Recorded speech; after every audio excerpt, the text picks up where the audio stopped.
ஒரு பாட்டு எழுதிட்டு வந்து கொடுத்தா கூட நாங்கள் வாங்கணுன்னே படிச்சு பிரமாதம் சொல்லிடுவோம். ஒரு பையன் ஒரு வாத்தியார்ட்ட போய் ஒரு பாட்டு எழுதி கொடுத்தாங்க.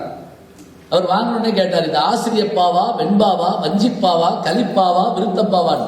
அவன் சொன்னா இது வருத்தப்பாயா அப்படின்னா. எழுதுனா படி, அதை போட்டு இந்த பாட்டு கொடுத்தா எப்படி பாட்டு வரும்? வருமா?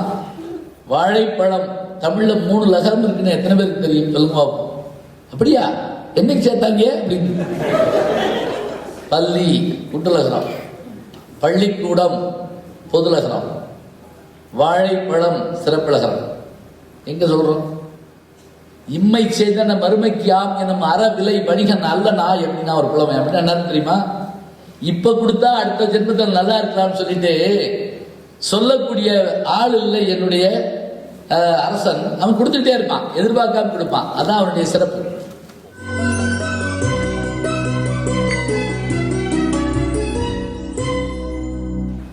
அதில் இந்த கல்வித்துறையில் படிக்க வர்றது பெரிய விஷயம். பாதியில் போயிடுவாங்க பெரும்பாலும் பொம்பளை பிள்ளைகள். அதில் உயர்கல்வி படிக்கிற போது திடீர்னு ஒரு பொண்ணு பத்திரிகையை கொடுக்கும், கண்கலங்க. என்ன அப்படின்னா, எனக்கு கல்யாணம் ஆனால் என்னை படிக்க வைக்க மாட்டாங்க அப்படின்னு. அப்போ வேதனையாக இருக்கும். அப்புறம் நான் சில சமயம் என்ன பண்ணுவேன்னா, அவங்க தாய்தந்தைகிட்ட பேசி அல்லது அவங்களுடைய கணவன்மார் யாராவது இருந்தால் எதிர்கால இவங்கள்ட்ட போய் அவங்கள்ட்ட போய் பேசி அவங்கள ஒத்துக்கிற சொல்லி பொண்ணை திரும்ப படிக்க வைக்கிறதுக்கு, பையனாக இருந்தாலும் பொண்ணாக இருந்தாலும் திரும்ப படிக்கிறதுக்கு சொல்லி. அது எனக்கு ஒரு பெரிய ஆச்சரியம் என்னென்னா, என்கிட்ட ஒரு பொண்ணு எம்ஏ படிக்கிறப்ப அவங்களுக்கு திருமணமாகி அந்த பொண்ணு வந்து அந்த குழந்தை பேற்றுக்கான தன்மை அடைஞ்ச உடனே நான் கூட சொன்னேன், அப்போ அம்மா நீங்கள் படிப்பில் எடுத்துகிட்டு போகிறீங்களான்னு. இல்லையா, நான் வந்து இதோட வந்து படிப்பேன், எப்போ லீவ் வேணுமோ அப்போ எடுத்துக்கிட்டேன் பிரசவத்துக்கு. ஏமான்னு கேட்டேன். நீங்கள் சொல்லிக் கொடுக்குறது என் பையனும் கேட்பான்ல அப்படின்னு சொல்லிச்சு. எவ்வளோ ஆச்சரியமான விஷயம் பாரு. அப்போ நான் இன்னொரு கேள்வி கேட்டேன், ஒரு ஆளுக்கு பணம் கட்டிட்டு 2 ஆள் படிக்கிறீங்களா அப்படின்னு நான் கேட்டேன். அதுதான் உண்மையும் கூட.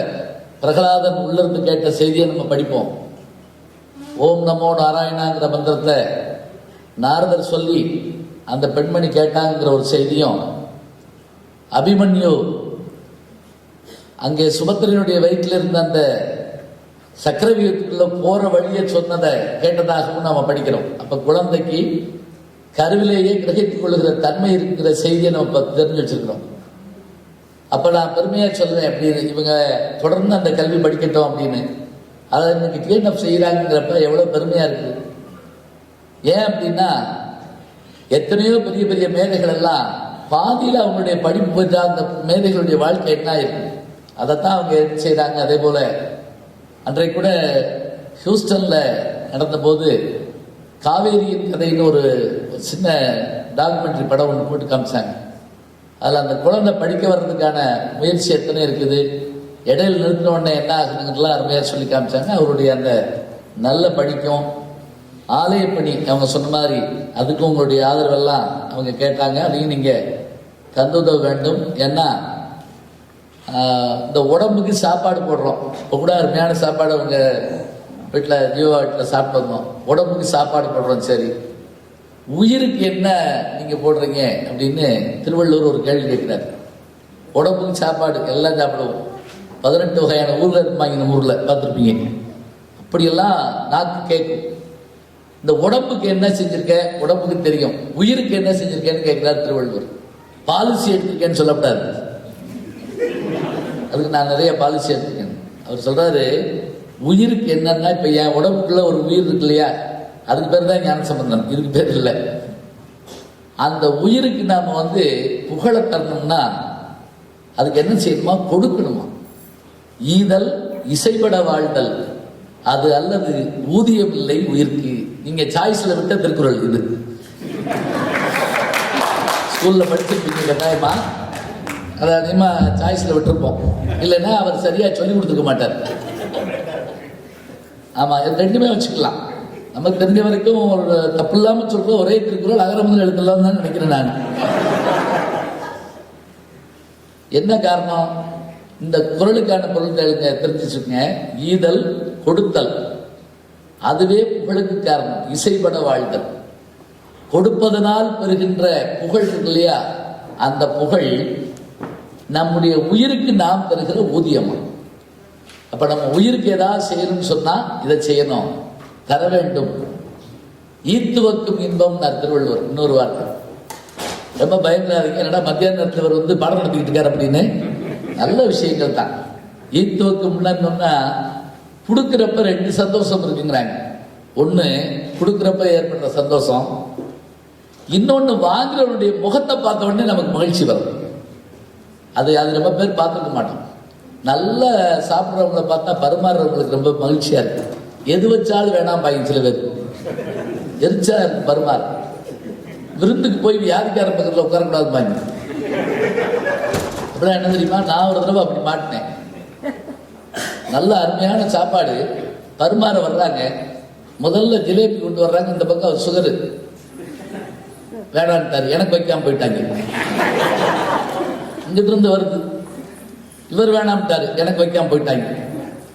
அன்னைக்கு நான் என்ன செஞ்சேன், தண்ணி குடிச்சிட்டு வந்தேன், அவ்வளவுதான். எதுக்காக, நமக்கு நோய் வராதுன்னு நான் சொல்லலை, அதெல்லாம் வரும் பார்த்துக்கலாம். கொடுக்குறப்ப இருக்கிற இன்பம் மாதிரி நல்ல உணவை சாப்பிட்றவங்களை பார்த்தா நமக்கு எப்படி சந்தோஷம் இருக்கும்.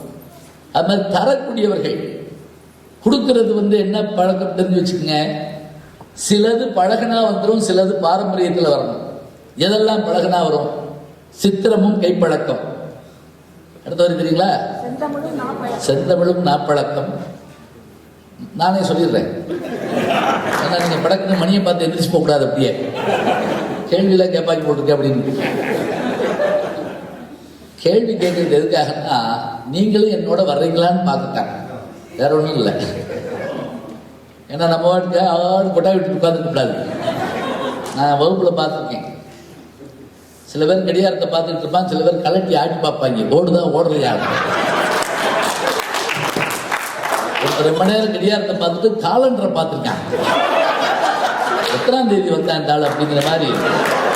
ஏன்னா சில வகுப்புல செத்து கூட போலாம் போல தோணும் நமக்கு. ஆனா அதெல்லாம் விஞ்ஞானம் நமக்கு மாத்திடுச்சுங்க. இந்த மாதிரி கூட்டங்கள் நமக்கு போர் அடிச்சா விஞ்ஞானம் கை கொடுக்குது. எப்படி தெரியுமா? வெறும் செல்ல காதல் வச்சு அப்படியா அப்படின்னு போகலாம். அதுல பல பேர் என்னையமானே அப்படின்னு கூட வருவாங்க. ஒரு கும்பலைவா கும்பிட போறாங்க. அப்படியே சித்திரமும் கைப்பழக்கம், செந்தமிழும் நாப்பழக்கம், வைத்தொரு கல்வி மனப்பழக்கம், நித்தம் நடையும் நடைப்பழக்கம். இதெல்லாம் 4 பழகனா வந்துருமா. நட்பும் தயையும் கொடையும் பிறவிக்கணும். இது 3 பாரம்பரியமா ஹெரிடிட்டின்னு சொல்றோம் இல்லையா, அதுல வரணும். இந்த 4 என்ன? முதல்ல சித்திரம், படம் போட்டு பாட்டு பார்க்கறது. செந்தமிழ், பேசி பேசி பார்த்தா வந்து பேசணும். நம்ம பெரும்பாலும் பேச மாட்டேங்கிறோம். நல்ல தமிழ் பேசுறதா இருந்தா உச்சரிப்பு வேணும். நம்ம பிற மொழி கலந்து பேசுறது நம்ம வரவேற்கலாம். ஆனா நம்ம மொழி நல்ல மொழிங்க, ஏன் தான் விடுறோம்னு தெரியல. சொல்லிக் கொடுக்குறோம். வாழைப்பழம் தமிழ்ல 3 லகரம் இருக்குன்னு எத்தனை பேருக்கு தெரியும்? சொல்லுங்க. அப்படியா, என்னைக்கு சேர்த்தாங்க அப்படின்னு. பள்ளி கூட்டுலகரம், பள்ளிக்கூடம் பொதுலகரம், வாழைப்பழம் சிறப்புலகரம். எங்க சொல்றோம்? ஆதியார் சொல்லி கொடுத்தார், வாழைப்பழம், அவன் வாயப்பயம் அப்படின்னு இருக்கான். வாழைப்பழம் வாயப்பயம். உங்க அப்பாவை கூட்டம், உங்க அப்பா வந்தாரு, என்னங்க உங்க பையன் வாழைப்பழம் சொல்லி கொடுத்தா வாயப்பயம்னு சொல்றானே. உடனே அவர் சொன்னாரு, அது எங்க பயக்க வயக்கம் அப்படின்னாரு. ஆதியாருக்கு ஓரளவுக்கு புரிஞ்சிச்சு. உங்களுக்கு எந்த ஊர்னு கேட்டார் அந்த அப்பாவை பார்த்து. நமக்கு சொந்த ஊர் கிழக்கே அப்படின்னாரு. இங்க எதுக்கு வந்தீங்க? பொயக்கே. ஓ வராது, அவ்வளவுதான். நம்ம மொழி என்ன அழகான மொழி. ரகரமே 2 வச்சிருக்க தெரியுங்களா? இடைநரகரம், வள்ளிநரகரம். மரம் இடைநரகரம், பறவை வள்ளிநரகரம். அதுக்கு நாங்க ஈஸியா சொல்லிக் கொடுப்போம். எப்படி தெரியுமா? சின்ன ராணா பெரிய ராணா, ஈஸி. சின்ன ராணா பெரிய மரம், சின்ன ராணா பறவை, பெரிய ராணா. ஒரு தடவை வாத்தியார் வகுப்புல தகராறு அப்படின்னு டிக்டேஷன் பண்ணிருக்காரு. அதுல ஒருத்தருக்கு தகராறு எந்திரிச்சு, சின்ன ராணாவா பெரிய ராணாவான்னு கேட்டுட்டான். அவர் சொன்னாரு, சின்ன தகராறா இருந்தா சின்ன ராணா போடு, தகராறு பெருசா இருந்தா பெருசா போடு. ஆளவு மொழி நல்லா தெரிஞ்சு வச்சுக்கணும். நீங்க எந்த மொழியாவது சொன்ன உடனே சிரிக்க முடியுமா? சொல்லுங்க பாப்போம். நம்ம மொழியில தானே முடியும். சில மொழியில் இன்னைக்கு ஜோக் சொன்னால் நாளைக்கு சாயங்காலம் வச்சிருப்பாங்க. அவ்வளோ நேரம் ஆகுமா புரிஞ்சு தொலைய. இந்த 4 சொன்ன பாருங்க. சித்திரம் படம் போடுதல், செந்தமிழ் பேச்சு, சித்திரமும் கைப்பழக்கம், செந்தமிழும் நாப்பழக்கம், வைத்ததொரு கல்வி மனப்பழக்கம். மனப்பாடம் இல்லாதனால தானே பெரிய ஆபத்து. எவ்வளவு மனப்பாடம் பண்ணி வச்சிருப்போம். இப்ப எனக்கே ஒரு சங்கடம் தெரியுமா, நம்பரே மறந்து போச்சு. எல்லாம் யாராவது வீட்டு நம்பர் கேட்டால் அந்த வர்றேன் அப்படின்னு அங்கே போய் ஒழிஞ்சு பேர் போட்டு அதுலேருந்து உள்ள போய் என்ன ஆச்சுன்னு தெரியல நமக்கு. அவ்வளவு மறந்து போச்சு. வைத்ததொரு கல்வி மனப்பழக்கம். நித்தம் நடையும் நடைப்பழக்கம்னு என்ன அர்த்தம்னா வாக்கிங் நினைச்சக்கூடாது, ஒழுக்கம்னு அர்த்தம். நடைன்னு என்ன தெரியுமா, ஒழுக்கம். அதான் அவன் நடத்த கட்டுச்சுன்னு சொல்றான் பாருங்க, அந்த நடையிலிருந்து வந்ததுதான். நன்னடை நல்கள் வேந்தருக்கு கடனை அப்படின்னா புறநானூற்று புலவர். நல்ல விஷயங்களை சொல்லித்தருது அரசாங்கத்துடைய வேலை. அதெல்லாம் பள்ளிக்கூடத்துல சொல்றான். இதெல்லாம் பழகுனா வந்துடும். எது பாரம்பரியமா வரணும் அப்படின்னா நட்பு, தயை, கொடை. இது 3. தயைக்கும் கொடைக்கு என்ன வித்தியாசம் அப்படின்னா யாருக்கு வேணாலும் கொடுத்துடலாம் கொடை. தயைங்கிறது எல்லா உயிருக்கும் இறங்கணும். பாரி என்பவன் முல்லை கொடிக்கு தன்னுடைய தேரை கொடுத்தான். எல்லா உயிருக்கும் இறங்கணும். அதான் தயை. எல்லாருக்கும் கொடுக்கணும். இதுதான் கொடை.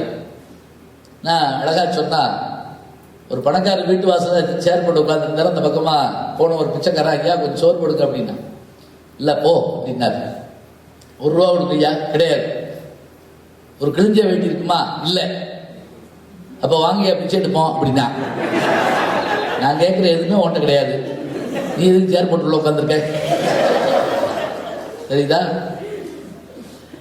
இவன் எதுக்காக சொல்றான் அப்படின்னா நல்ல விஷயங்களை நாம ஈடுபட்டு செய்யணுங்கிறதுக்காகத்தான். அது மட்டும் இல்ல, பாடல்கள் எல்லாம் சொல்லி பார்க்கலன்னு மறந்து போகுங்க. எங்க அப்பா தமிழாசிரியர். அவர் பூஜை பண்றப்ப நான் தான் அந்த கூட உப பூசாரி மாதிரி திரிவேன். பூ எடுத்து கொடுத்து தொடச்சி வச்சு எல்லாம் பண்ணி, அப்ப அவர் சொன்ன பாட்டு பூரா எனக்கு பதிவானதுனால தான் நான் இன்னைக்கு பாட்டு சொல்ல முடியும். அதுபோல அடிக்கடி அந்த பாட்டுகளை சொல்லி பழகலைன்னா மறந்து போகும். அதுக்கு எங்க அப்பா சொன்ன ஒரு வார்த்தை என்னன்னா, பணக்காரர்கள் அடிக்கடி தன்னுடைய சொத்து விவரத்தை பார்த்துக்குவாங்க. எங்கெங்க போட்டு வச்சோம், எந்த பேங்க்ல எவ்வளவு, என்ன இது, அது மறந்து போச்சுன்னா போயிடும். அதுதான் சில பேர் திடீர்னு ஆக்சிடென்ட் ஆகி மரணப்படுக்கல இருந்தால் அவன்கிட்ட போய் என்ன கேட்பாங்க, எந்தெந்த சொத்து எங்க இருக்குன்னு கேட்பாங்க. அவன் பழப்பணா இல்லையான பற்றி எவனும் கவலைப்பட மாட்டான். அதுபோல மனப்பாடம் பண்ணதை திரும்ப திரும்ப சொல்லி பார்த்தா தான் அது திரும்ப ஞாபகத்துக்கு வரும். இல்லைன்னா கஷ்டம். நெஞ்சையெல்லும் சிலப்பதிகாரம் அடிக்கடி சொல்லுவான். அடுத்தவருக்கு ரொம்ப பேருக்கு தெரியாது. என்ற ஒரு மணி ஆரம் படைத்த தமிழ்நாடு பாரதி பாட்டு. இந்த பாட்டை முழுசா சொல்ல தானே முடியும். நான் கூட மேடைகளில் பேசுறப்ப என்ன செய்வேன் அப்படின்னா, சிலதெல்லாம் சொல்லிட்டு கீழே இருந்து சொல்லுவேன். இப்போ இங்கே சாப்பிட்ட உணவு இங்கே போனால் 3 மணி நேரங்கிறோம். இங்கே கேட்ட செய்தி இங்கேயோ போனால் மரண பரியந்தம் மறக்கப்படாது. அதான் திருவள்ளுவர் சொன்னார், செல்வத்துள் செல்வம் செவிச்செல்வம். அடுத்தது அவ்வளோ முடிஞ்சு வச்சா வர வர ஒன்டே மேட்ச் மாதிரி ஆகிப்போச்சு எல்லாமே. 2020 சொல்றாரு. நீ 2020 மாறி 1 பால் 1 ரன் அப்படி வந்தாலும் வரும்.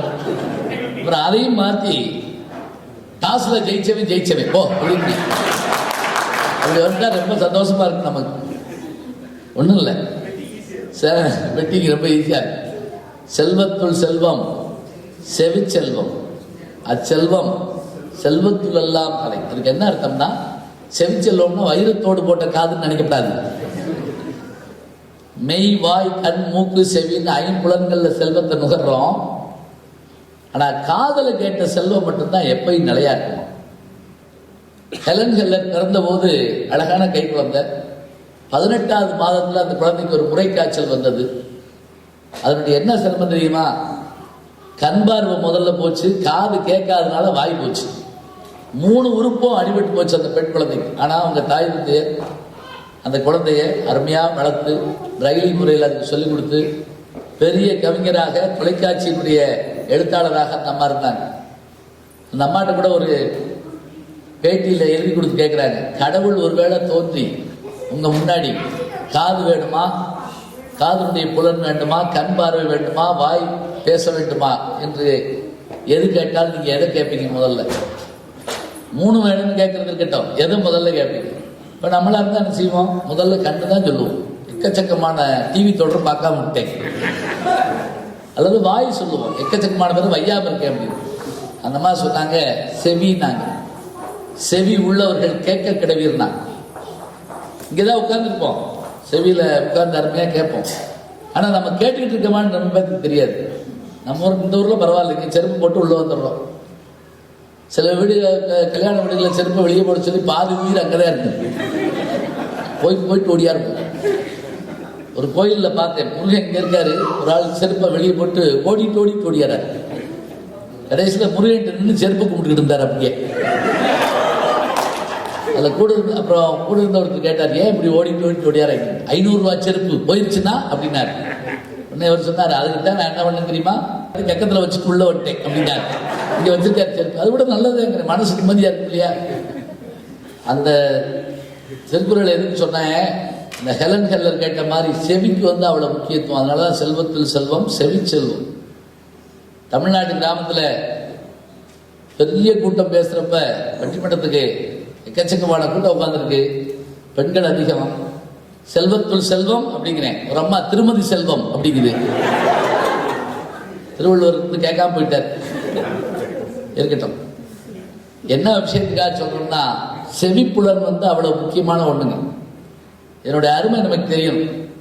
நான் கூட இங்க வந்தப்போ கொஞ்சம் ரகசிய கூட்டமா இருக்கு அப்படின்னு கூட நினைச்சேன். நான் எனக்கு அதெல்லாம் பழகிட்டோம். நாங்கள் 5 லட்சம் பேர் கொண்ட உலகத்தில் பேசலாம், ஆளே இல்லாத ஆளுங்க ரேடியோலையும் பேசுவோம். ரேடியோவில் ரெக்கார்டிங் எப்போ ஒருத்தருமே இருக்க மாட்டாங்க, நம்மளா பேசுவோம். அதெல்லாம் பேசி பழகத்தான் வேணும். இன்னொன்று என்ன அப்படின்னா, முக்கியமா நகைச்சுவை பண்ணி எனக்கு சொன்னாங்க பாருங்க, தமிழுக்கு பல பல முகங்கள் அப்படின்னாங்க. எப்படி தமிழுக்கு பல முகங்கள்னா, வெள்ளைக்காரர்கள் நம்மளை ஆள்றதுக்கு முதல்ல நம்முடைய மொழியில என்னென்ன இருக்குதுன்னு ரொம்ப பேருக்கு தெரியாதுங்க. அதான் பெரிய ஆச்சரியம். அங்கே அவர்கள் சொன்ன மாதிரி ஜோதிடம் இருந்தது, வானசாஸ்திரம் இருந்தது, மருத்துவம் இருந்தது, அதே போல பொறியியல் சொல்லக்கூடிய இன்றைக்கு இருக்கக்கூடிய என்ஜினியரிங் இருந்தது, எல்லாமே இருந்தது. அதை பூரா அப்ப மாத்திட்டாங்க. அதான் பிரச்சனை. ஆத்துக்கு நடுவில் அணையை கட்டி அதை விவசாயம் பண்ணலான்னு கண்டுபிடிச்ச ஒரு தமிழன் தானே, கரிகால் பெருவளத்தான். ஆத்துக்கு நடுவில் யாரும் யோசிக்கல, உலகத்துல எங்கேயுமே விவசாயம் பண்ணல. யோசிச்சுங்க, வேட்டையாடினா மனுஷன், வேட்டையாடினதுக்கு பிறகு என்ன பண்ணான்னா கால்நடை மேய்ச்சான். கால்நடை மேய்ச்சதுக்கு அடுத்து என்ன பண்ணா, அடுத்த விவசாயத்துக்கு வர்றான். அப்படி வர்றப்ப பள்ள நிலங்களா பார்த்து விவசாயம் பண்ணான். ஆனா ஆற குறுக்க அணை கட்டலாம்ங்கிற ஒரு விஷயம் இருக்குல்ல, எவ்வளவு பெரிய ஆச்சரியம். 2000 வருஷமா அந்த அணை நிக்குதுங்க. 1000 வருஷமா தஞ்சை பெரிய கோயில் நிக்குது. எத்தனை மழை, எத்தனை இடி, எத்தனை படையெடுப்பு. அதான் பெரிய சிறப்பு. இன்னைக்கு அப்படிலாம் நிக்கிற மாதிரி கட்ட முடியுமா? நம்ம இதில் வடநாட்டில் ஒரு தடவை ஒரு பாலம் கட்டி ஒரு மந்திரியை கூப்பிட்டு திறக்க விட்டுருக்காங்க. அவர் போய் ரிப்பனை வெட்டியிருக்காரு, பாலம் விழுந்துருச்சு. அப்படியே பாலத்தையே அதில் தான் கட்டி வச்சிருந்துருப்பாங்க போட்டு. அவர் அதை போய் வெட்டி விட்டார். அப்படியே எதுக்கு சொல்றோம்? எப்படிப்பட்ட ஒரு விஞ்ஞானம் நம்மகிட்ட இருந்திருக்கு. இன்னைக்கும் இவங்க கோயிலை சொன்னாங்க இல்லையா, இந்த கோயிலில் எத்தனை பேர் போய் நின்று நம்ம சாமி கும்பிட்டு பிரமாதமாக வந்துடுறோம் சொல்லுங்க. பெரும்பாலும் கண்ணு முடிதான் சாமி கும்பிடுறோம். சிற்பியின் நரகம்னு ஒரு கதை எழுதினார் புதுமைப்பித்தன். பல்லாண்டு காலமா முயற்சி பண்ணி ஒரு அற்புதமான ஒரு அம்பிகையினுடைய சிற்பத்தை உருவாக்குவார். ஜொலிக்கும் அந்த முகம். எல்லாரும் கும்பிடுவாங்க நினைச்சா அறவே பூரா கண்ணை மூடிட்டு கும்பிடுவாங்க. அப்ப அந்த சிற்பிக்கு எவ்வளவு வேதனையா இருக்கும். என்ன அழகான அந்த அவை கொண்டு வந்த விஷயம். அது கோயில்கள் எப்படி கட்டப்பட்டது? கோயில் எதுக்கு தெரியுங்களா? முதல்ல அவர்கள் அது ஒரு சமுதாய பணியா வச்சிருந்தாங்க. முதல்ல கோயில்னா வெறும் மறு உலகத்துக்கான வாழ்க்கை இல்லை.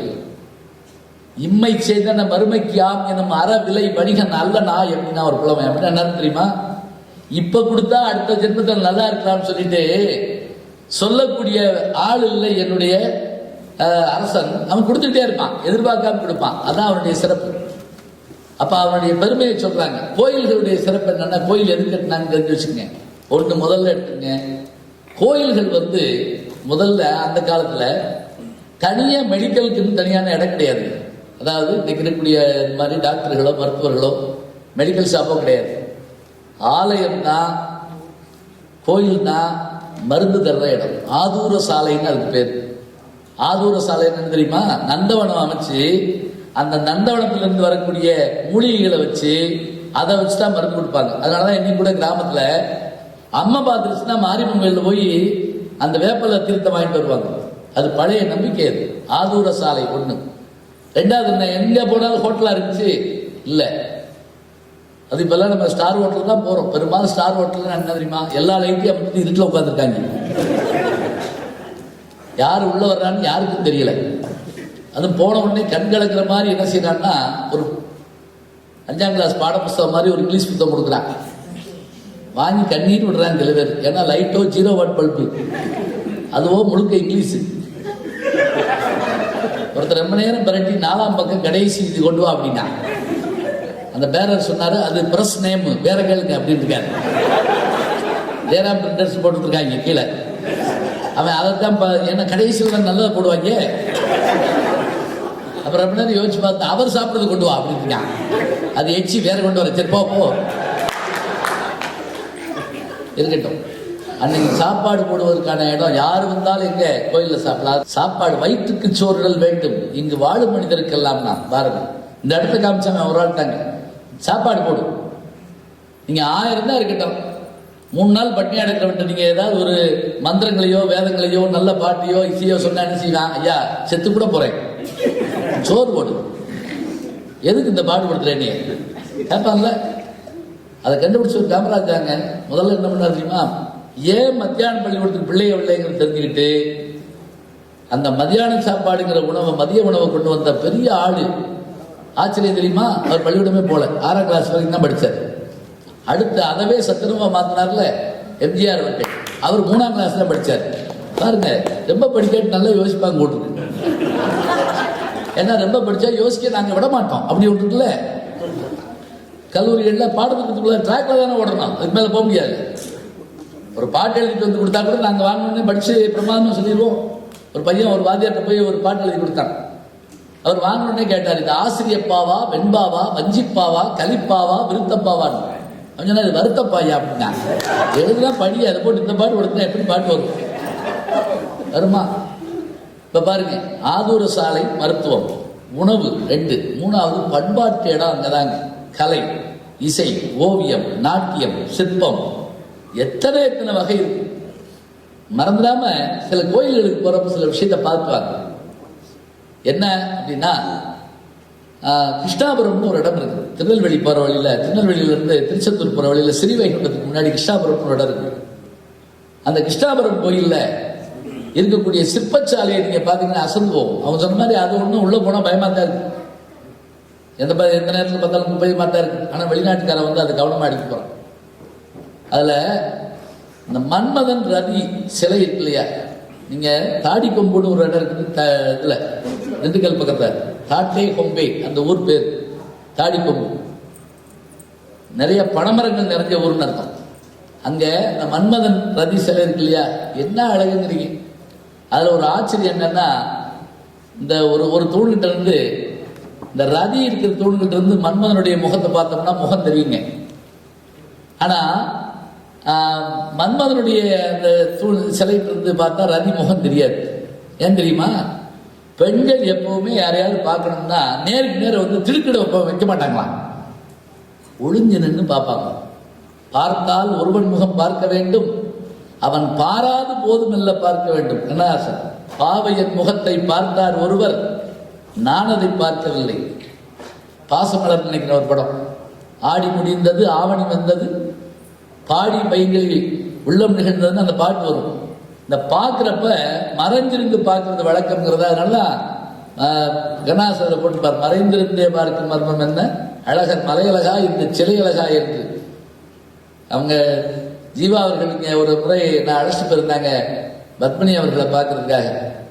அப்போ அவங்க என்கிட்ட கேட்ட கேள்வி அதான் கேட்டாங்க, உங்களுக்கு பிடிச்ச படம் நான் நடிச்சதில் இருந்தப்ப நான் திலான மோனா படம் தான் சொன்னேன். என்ன சந்தோஷங்கிறீங்க அந்த அம்மாவுக்கு. அடேப்பா என்ன சென்ஸ் ஆஃப் ஹியூமர். நான்லாம் பேசுறேன்னு சொல்றீங்க இல்லையா? அவங்க வந்து என்னன்னா, அவங்க பரதநாட்டியம் அந்த மற்றதுக்குலாம் அடங்கிட்டாங்க. பேசி பாருங்க, அவ்வளவு ஜாலியா பேசுறாங்க. அதுக்கு ஒரு உதாரணம் சொல்ற பாருங்க. சம்பூர்ண ராமாயணம் படம் எடுத்தப்ப பத்மினி தான் சீதையா நடிச்சாங்களாம். அப்ப என் டி ராமாராவுக்கு அவர் ராமன் அதுல தமிழ் தெரியாதான்.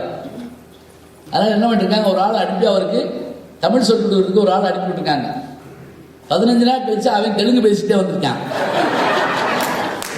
சுத்தமாக மறந்து வச்சு அவனுக்கு. அதை சொல்லி சொல்லி சிரிக்கிறாங்க. இன்னொன்று சொன்னாங்க, எப்படி அந்த சம்பூர் ராமாயண படம் பெரும்பாலும் ஒகேனக்கல் தான் எடுப்பாங்க, அவருக்கு ஷூட்டிங் காட்டுக்குள்ளே போகிற மாதிரி.